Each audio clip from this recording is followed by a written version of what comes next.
سوال ہے ذمار اور ذمار کے معنی اور ان میں سے کون سا نام زیادہ موزوں ہیں۔ ذمار یا ذمار نام رکھنا کیسا ہے، رہنمائی فرمائیں، ان میں سے کون سا صحیح رہے گا۔ تو جہاں تک معنی کا تعلق ہے، ذمار زال بکسر الزال، اس کا معنی تو ہوتا ہے وہ چیز کہ جس کی حفاظت کی جائے، اور ذمار ضاد کے ساتھ اس کا معنی ہوتا ہے پوشیدہ اور غائب چیز۔ باقی ان دو میں سے کون سا نام رکھنا مناسب ہے، تو ذمار زال کے ساتھ جو نام ہے وہ رکھنا زیادہ بہتر ہے۔ باقی اس سے بھی بہتر یہ ہے کہ یا تو ایسا نام رکھا جائے جو اللہ تعالیٰ کے نام کے ساتھ مناسبت رکھتا ہو، جیسے رحمان کے ساتھ عبد لگا دیں اور عبد الرحمن نام رکھیں، یا اللہ کے ساتھ عبد لگا کے عبداللہ نام رکھیں، عبد الرؤوف نام رکھیں، عبد الخالق نام رکھیں، یا پھر انبیاء کے ناموں میں سے کوئی نام رکھنا مناسب ہے، جیسے داؤد، ابراہیم، یوسف۔ تو مناسب ترین بات جو ہے وہ یہ ہے کہ یا تو اللہ کے ناموں میں سے کوئی نام عبد کے اضافے کے ساتھ رکھ لیں، یعنی عبداللہ، عبد الرحمن، یا پھر کسی نبی کا نام رکھیں، داؤد، ابراہیم، یوسف وغیرہ۔ سوال ہے قبرستان میں لائٹ لگانا کیا فرماتے ہیں مفتیان اعظام مسئلہ ذیل میں کہ قبرستان میں لائٹ لگا سکتے ہیں یا نہیں؟ جواب یہ ہے کہ زیارت کرنے والوں کی سہولت کے لیے یا کسی میت کی تدفین کرنی ہو، اس غرض سے لائٹ لگانے میں کوئی حرج نہیں ہے، قبرستان میں لائٹ لگا سکتے ہیں۔ سوال، میں نے رات میں سپنے میں دیکھا میں سویا ہوں، کھڑکی سے ایک پورا کالا سانپ اندر آ گیا اور میرے مچھردانی میں آ گیا۔ میں نے ڈر سے سانپ کا سر پکڑ لیا تاکہ وہ مجھے کاٹ نہ دے، اور میں یہ دیکھنا چاہا کہ کہیں سانپ کا دانت تو میرے ہاتھ میں نہیں گڑا، لیکن میں دیکھ نہیں پایا۔ پھر میں نے دیکھا، میں دوسرے کمرے میں چلا گیا تو وہ سانپ اب لنگور کی شکل میں آ گیا اور میں نے اسے ڈنڈے سے ڈرا کر بھگا دیا۔ 2 ہفتے کے بعد میں نے سپنا دیکھا میرے پاس ایک لاٹھی ہے، اور میرے دل میں یہ پکا خیال آیا کہ اس لاٹھی کے چھوڑنے سے یہ سانپ بن جائے گا، اور میں نے لاٹھی کو زمین میں رکھ دیا۔ سوال کا خلاصہ یہ ہے کہ خواب میں سانپ دیکھا تو ایک دفعہ وہ سانپ کی شکل میں، دوسری دفعہ لنگور کی شکل میں، اور اس نے مارنے کی کوشش کی۔ جواب یہ ہے کہ یہ خواب اشارہ ہے کہ آپ اپنے دشمن پر غلبہ پا لیں گے، اور اس کے ساتھ ساتھ ایک دعا میں ذکر کر دیتے ہیں کہ وہ آپ لازمی پڑھا کریں اور اکثر اوقات میں پڑھا کریں۔ اللہم انا نجعلک فی نحورہم ونعوذ بک من شرورہم، اللہم انا نجعلک فی نحورہم ونعوذ بک من شرورہم۔ تو دشمنوں کی حفاظت کے لیے، دشمنوں سے حفاظت کے لیے یہ دعا کثرت کے ساتھ پڑھا کریں۔ سوال ہے، میری والدہ نے خواب دیکھا نماز کی جماعت ہو رہی ہے اور آگے مردوں کی صفیں ہیں جن کے پیچھے عورتوں کی بھی ایک صف ہے، اور نماز ختم ہونے کے قریب ہے۔ میری والدہ کو مصلی نہیں مل رہا ہوتا، وہ جلدی جلدی میں نماز میں شریک ہو سکیں۔ مصلی ڈھونڈتی ہیں، ایک چادر ملتی ہے، وہ اس کو بچھا لیتی ہیں، مگر جب تک امام صاحب سلام پھیر دیتے ہیں، جس پر والدہ کو جماعت سے نماز نہ پڑھ سکنے کا کافی دکھ ہوتا ہے۔ پھر وہ اکیلے ہی اپنی نماز پڑھ لیتی ہیں۔ اسی کے ساتھ دیکھتی ہیں ہمارے گھر کے بالکل مین گیٹ کے ساتھ ہی ایک بہت بڑی صاف شفاف پانی کی نہر بہہ رہی ہے۔ خلاصہ یہ ہے کہ خواب دیکھا، والدہ جماعت کے ساتھ نماز پڑھنا چاہتی ہیں، لیکن ان سے وہ جماعت کی نماز مس ہو جاتی ہے، اور پھر اکیلے نماز پڑھتی ہیں، اور پھر دیکھتی ہیں کہ مین گیٹ کے ساتھ ایک بڑی صاف نہر بہہ رہی ہے۔ جواب یہ ہے کہ یہ خواب بہت مبارک ہے، اور نماز کا اہتمام کرنے سے ترقی درجات کی امید ہے۔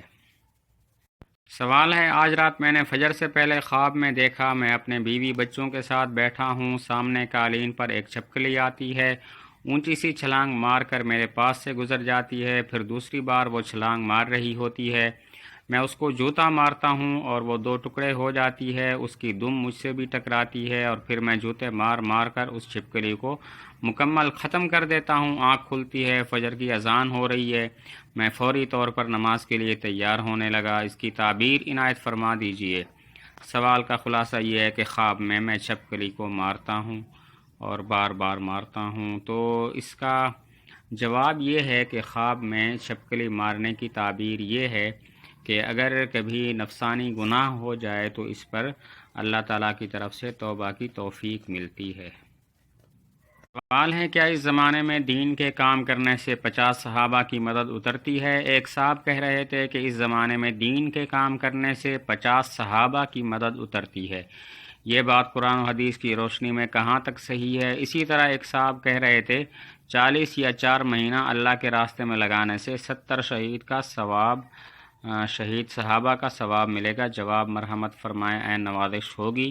سوال کا خلاصہ یہ ہے کہ ایک شخص نے کہا اس زمانے میں جو دین کا کام کرے گا اس کے لیے 50 صحابہ کی مدد ہے، اور یہ کہا جو 40 تبلیغ میں 40 دن یا 4 مہینے لگائے گا اسے 70 شہید صحابہ کا ثواب ملے گا۔ جواب یہ ہے کہ یہ غلط ہے، اس کی کوئی سند نہیں ہے، اور جو صحیح روایت اور صحیح حدیث ہے وہ یہ ہے کہ جب دین کا بگاڑ پیدا ہو جائے اور فتنوں کا زمانہ ہو، اس زمانے میں کوئی اگر سنت پر عمل کرے، سنت کو زندہ کرے، تو اسے 100 شہیدوں کا ثواب ملتا ہے۔ روایت میں اس قدر بات ہے۔ باقی یہ کہنا کہ اس کی وجہ سے 50 صحابہ کی مدد اترتی ہے یا 70 شہید صحابہ کا ثواب ملتا ہے تو یہ غلط ہے، اس کی کوئی اصل نہیں ہے۔ سوال ہے کیا فرماتے ہیں مفتیان کرام مسئلہ ذیل کے بارے میں؟ ایک صاحب یوں کہتے ہیں کہ ملک الموت کو کل قیامت کے دن حضرت یحییٰ علیہ السلام اپنے ہاتھوں سے ذبح کریں گے۔ قرآن و حدیث کی روشنی میں جواب عنایت فرمائیں۔ آج کل اجرت نکاح میں ائمہ حضرات میں بڑا اختلاف ہے۔ تفصیل یہ ہے کہ جب امام کا تقرر ہوتا ہے تو تنخواہ کی تعیین کے ساتھ یہ بات بھی کہی جاتی ہے کہ اور محلہ کے نکاح بھی آپ کو پڑھانے ہیں۔ جب دوسری مسجد کا امام اس حلقہ کا نکاح پڑھاتا ہے تو محلہ کا امام اس کو حق تلفی سمجھتا ہے اور کہتا ہے کہ یہ حق میرا تھا۔ اس سوال کے دو حصے ہیں۔ پہلا حصہ یہ ہے کہ حضرت یحییٰ علیہ السلام قیامت کے دن جبرائیل حضرت ملک الموت کو اپنے ہاتھوں سے ذبح کریں گے، اور دوسرا سوال کا حصہ ہے کہ محلے کا جو امام ہے وہ یہ حق سمجھتا ہے اپنا کہ نکاح میں پڑھاؤں گا اور نکاح کی اجرت بھی میں لوں گا۔ کوئی اور محلے کا امام آ جاتا ہے اور نکاح پڑھاتا ہے تو یہ اس کو برا مناتا ہے۔ تو جہاں تک پہلی بات کا تعلق ہے تو وہ بالکل بے بنیاد بات ہے کہ حضرت یحییٰ علیہ السلام اپنے ہاتھوں سے ملک الموت کو ذبح کریں گے، یہ بالکل بے سند بات ہے اور جھوٹ بات ہے۔ اور دوسری بات کا جواب یہ ہے کہ محلہ کا امام کا کوئی حق نہیں ہے کہ وہ محلہ کے لوگوں کا نکاح پڑھائے، بلکہ محلے کے لوگ جس سے بھی اپنا نکاح پڑھوانا چاہیں پڑھوا سکتے ہیں، اور جو بھی نکاح پڑھائے گا وہی نکاح کی اجرت کا اور فیس کا مستحق ہوگا۔ محلے کے امام کو اس پر برا نہیں لگنا چاہیے اور اس طرح کے جھگڑوں سے پرہیز کرنا چاہیے۔ سوال ہے کیا جنات اور فرشتے ایک ہی قسم کی مخلوق ہیں؟ محترم صاحبان سے میرا سوال ہے کہ قرآن میں اللہ نے فرمایا ہے وَمَا خَلَقْتُ الْجِنَّ وَالْإِنسَ إِلَّا لِيَعْبُدُونَ، دوسری جگہ فرمایا ہے، دوسری جگہ ملائکہ کا ذکر ہے۔ سوال یہ ہے کہ کیا جنات اور فرشتے ایک ہی قسم کی مخلوق ہے یا مختلف ہیں؟ اگر ایک ہی قسم ہے تو پھر نام مختلف کیوں ہیں؟ سورہ الناس اور سورہ جن کی تفسیر اور سیر حاصل بحث کیجیے، جزاکم اللہ۔ سوال کا خلاصہ یہ ہے کہ دو باتیں انہوں نے پوچھی ہیں۔ پہلی بات یہ ہے کہ فرشتہ اور جن ایک چیز ہے یا دو الگ الگ چیزیں ہیں، اور دوسری بات پوچھی ہے کہ سورہ الناس سورہ جن کی تفسیر۔ تو جہاں تک پہلی بات کا تعلق ہے تو جواب یہ ہے کہ جن الگ مخلوق ہے، فرشتے الگ مخلوق ہیں، اور ان کو ایک مخلوق سمجھنا غلطی ہے، یہ الگ الگ مخلوق ہیں۔ اور باقی سورہ الناس اور سورہ جن کی تفسیر تو یہ تو اس کا موقع نہیں ہے، یہ سوال و جواب کی نشست ہوتی ہے۔ تو سورہ الناس اور سورہ جن کی جو تفسیر ہے، بہترین تفسیر معارف القرآن میں مل سکتی ہے، جو مولانا مفتی محمد شفیع رحمۃ اللہ علیہ کی تصنیف کردہ تفسیر ہے۔